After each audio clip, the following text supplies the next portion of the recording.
Hi, I'm Easy, And I'm Bear. and you're listening to Easy and Bear at the Movies. Today we're reviewing Changeling, 2008 film by Clint Eastwood, starring Angelina Jolie, about Christine Collins, whose son Walter Collins went missing in LA in the 1920s. Sarah, what did you think? Well, you know me, Easy. I love this film. Our firstborn child is called Walter Collins. So, I really like this movie. I just think, when people ask, what's your favourite movie? This is one straight away that comes up. I just One of your favourite movies? Yep, it's a good It's a good all-round movie. I mean, yeah, this film. isn't the first time we've watched this movie. This is a movie that we've watched so many times we thought we just want to put our thoughts out there. Yeah, certainly not a newie, but a goodie. No. I guess the first thing I'd like to talk about is the true story genre. A biopic. genre that we have seen done to death. Some of these true stories, I think, did that really need to be made into a movie? No. This one, I think, is a great example. I just think it's a terrible story, but I think we can learn something from it. As in a horrible, it's a good true story, but it's horrible. What actually happened was horrible. Yeah, it's an interesting story. Yeah. I think it shows a lot about human nature in all sorts of different ways. So I always think that's a positive. Yeah.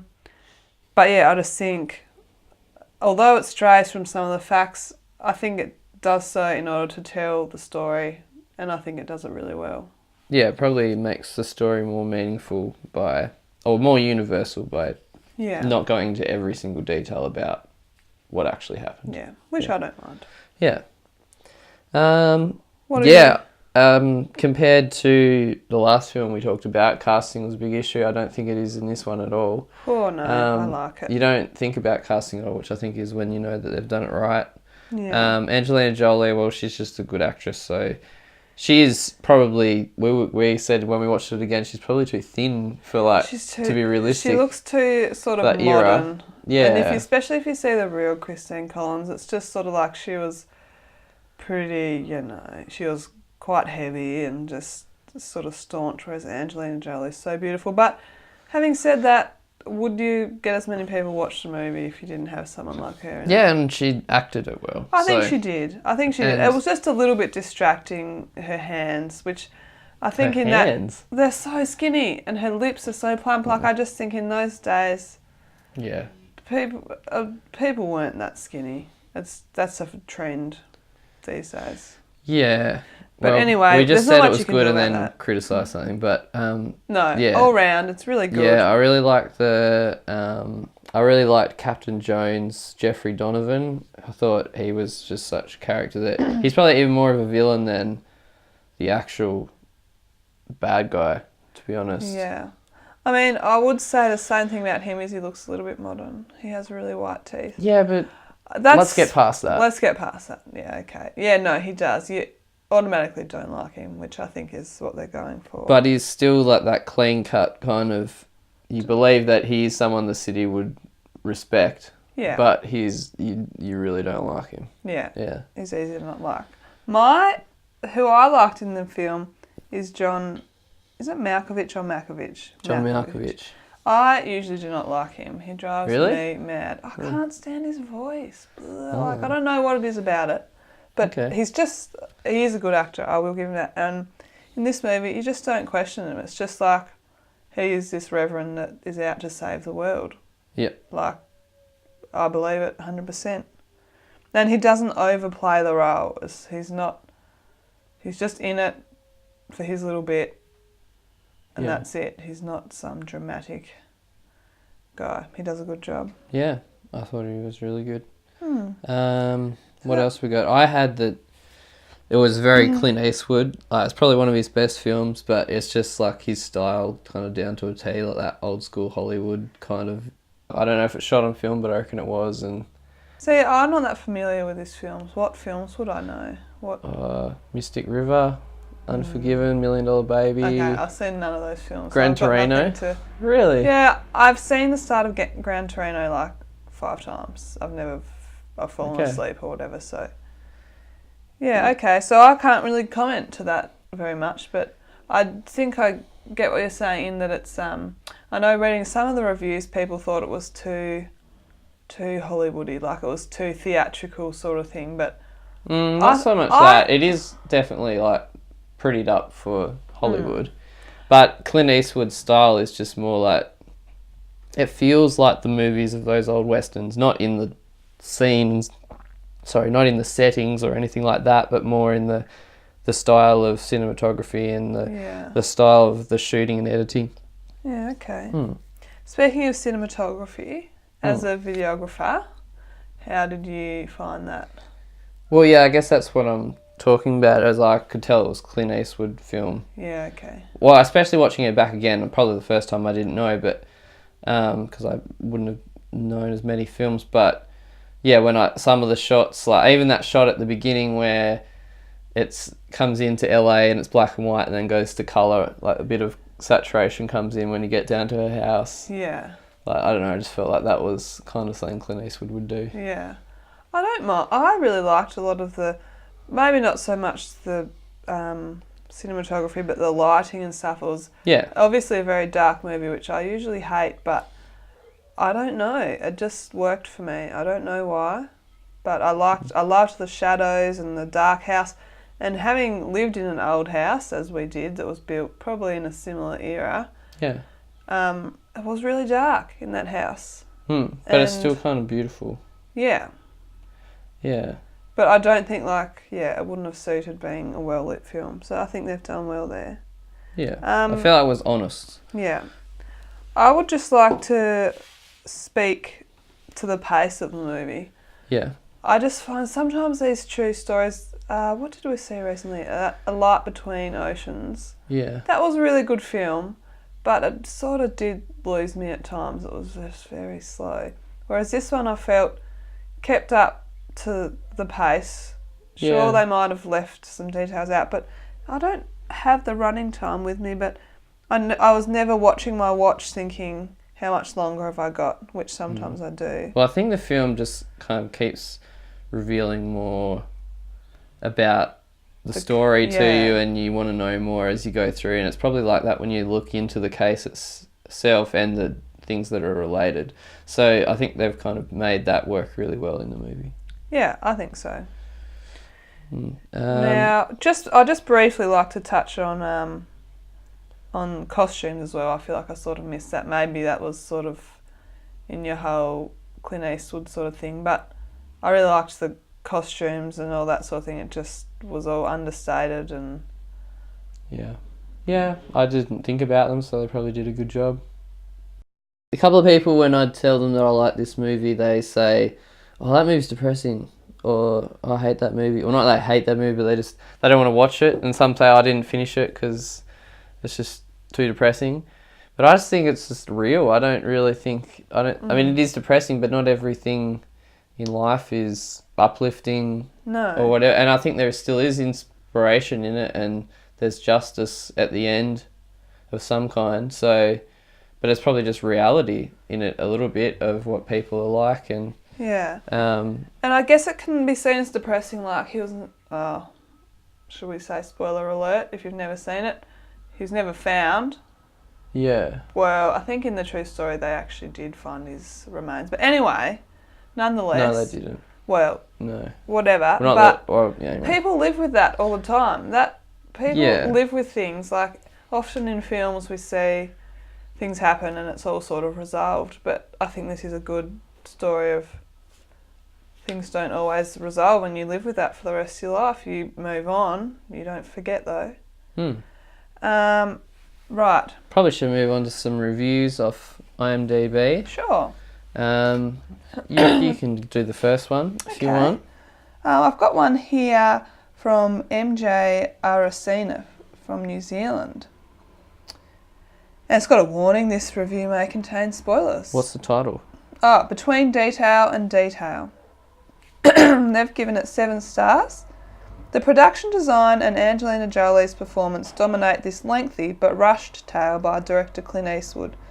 Los Angeles 1928 is truly stunning. We walk the streets of a Los Angeles we've never seen, but it looks and feels eerily real. The magic of CGI used to its best advantage. Yeah, I'd agree with that. Then Angelina Jolie giving a mature and powerful performance as the victim of a disturbed mind and a corrupt police force. Then the rest doesn't seem well thought at all. Doesn't Angelina have a photograph of her son to show everybody that the child delivered by the police is not her son? The children, all of them, look and sound like performers of an elementary school theatrical production. Why, I wonder? When the period details in the movie are so accurate, why the heaviest of details, the credibility of the supporting performances, are so weak? The writing doesn't help. The baddies are totally bad and the goodies are totally good. Jeffrey Donovan's corrupt cop is really unforgivable. So on the nose without nuances of any kind. Terribly real and very, very annoying. Changeling, however, survives its movie of the week. Heart. Thanks, I don't know what that means. Heart. Thanks to a truthful and compelling Angelina Jolie. I'm repeating myself, I know, but so does the film.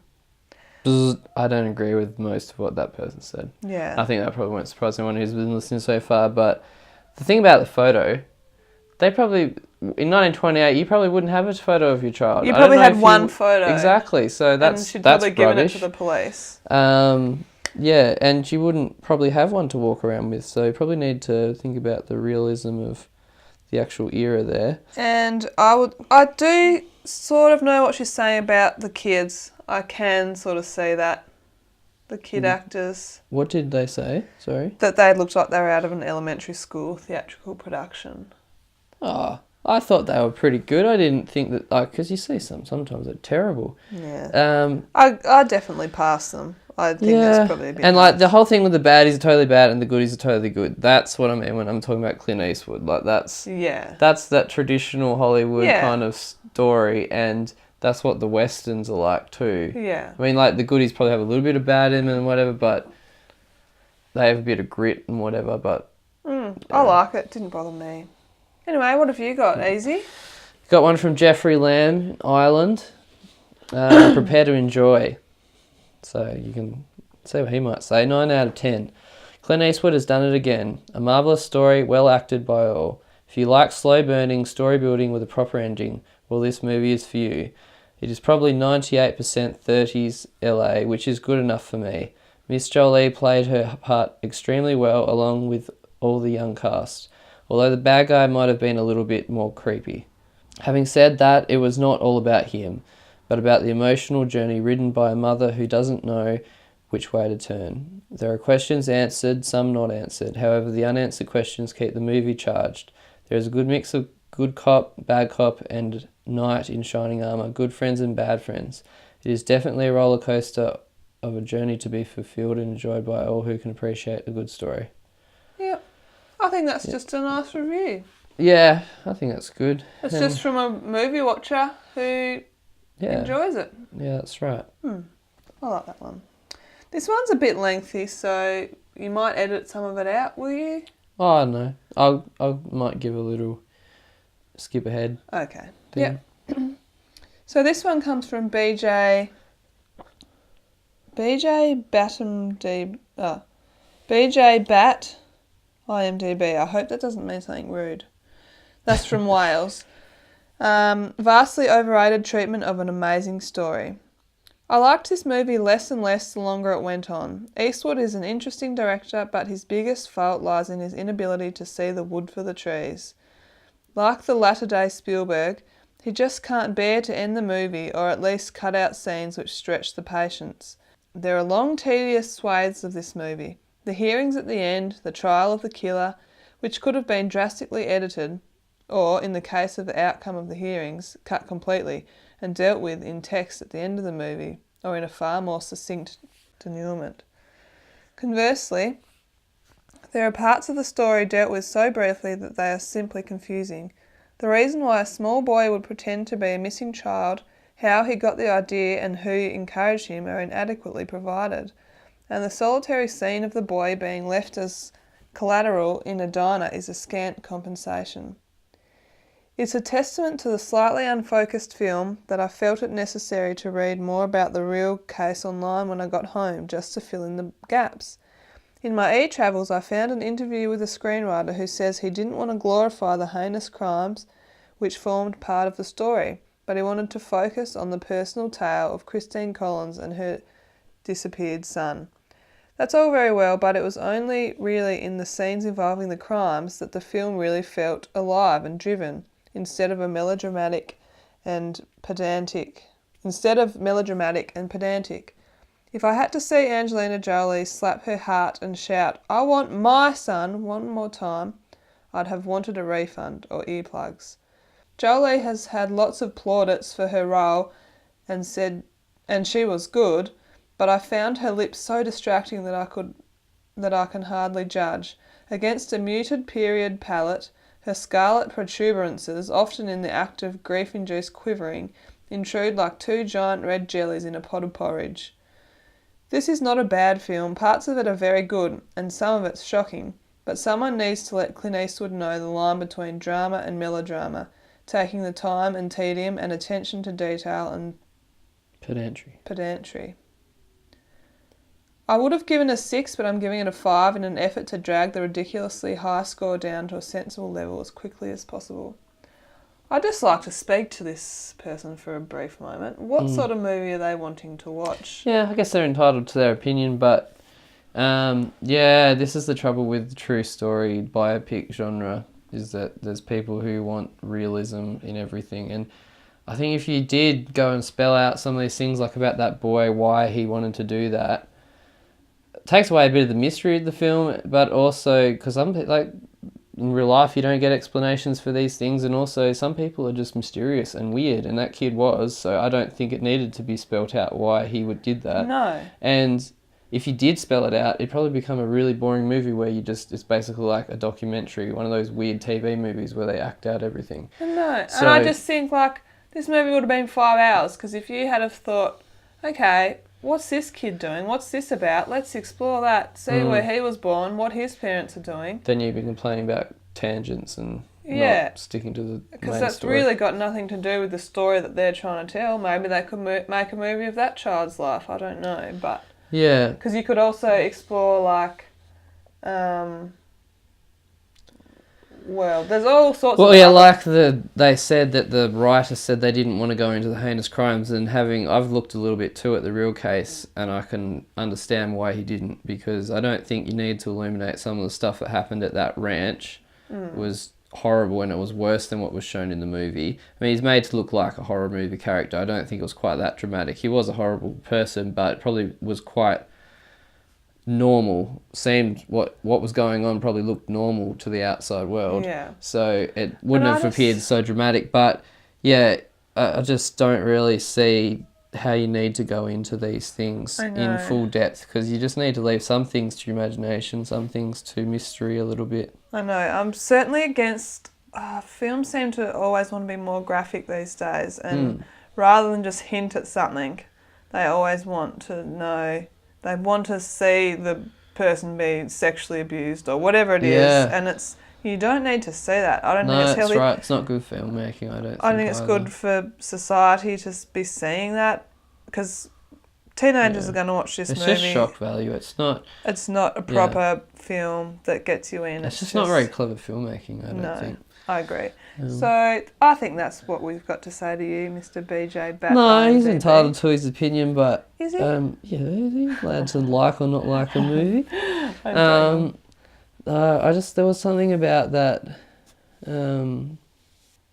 He said that the scenes involving the crimes, that the film really didn't feel like that was the only time when the film felt alive, in the crime scenes. Yeah, maybe that's just what he likes, it's not that kind of movie. And which is weird. Yeah, I feel like he's criticising Eastwood for going into too much detail about things he thinks is boring, and wants him to do these other things, which would be, to me, more boring, to go into detail about stuff he seems to want to see more of, and less of the stuff that actually matters. Because, obviously you've got to tell some kind of version of this story, and I thought they did a really good job of picking out what to tell, because if you learn more about what happened at that ranch, I don't think there's much to benefit from looking at the full story. Oh, that's what I was going to say. Because there's a whole other part to that story that it wasn't just Gordon Northcott, it was also his mother at the ranch, and she helped him do a lot of it. And it was a whole like dynamic between him and his mother and the nephew. And part of you think, why didn't they tell that? But yeah, but that's right. You don't need to add everything in. It's not a... There's already so many dynamics going on with the characters. You don't need to add that as well, just to be truthful. I mean, the true story's there for people to find out if they want to. Yeah. But the film, I think, accurately showed it because it's almost more messed up, and it takes away from the disappearance story to put the mother in there as well. So. All right, Easy. What are you giving this film? Yeah, I really enjoyed it. It's, yeah, one of my favourite true story biopic films. I give it 8 out of 10. I'm going to give it a 9. You've been listening to Easy and Bear at the Movies. Thanks for listening. Bye.